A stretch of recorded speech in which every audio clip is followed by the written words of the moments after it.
home. Acio with that turtle, pero si Ryzen ang napuruhan. Kaya lang si Super Yoshi makakuha ng isa. Andito pa si Heads, likod Super Yoshi tumatakbo, pero saan pupunta boy?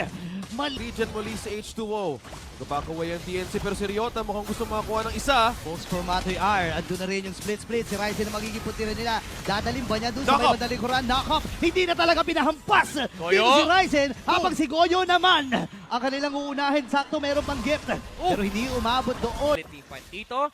Okay, namatay si Ryota. G pa din. Uy. Laban pa rin tayo. Wait, speaking of laban, lalaban ba sila dito? Super Yoshi sa likuran. At yung Thunderclap. Si Yuki na kanyang bigay puntira pero nag-go siya doon sa player. Nailatag na ni Salmon Force.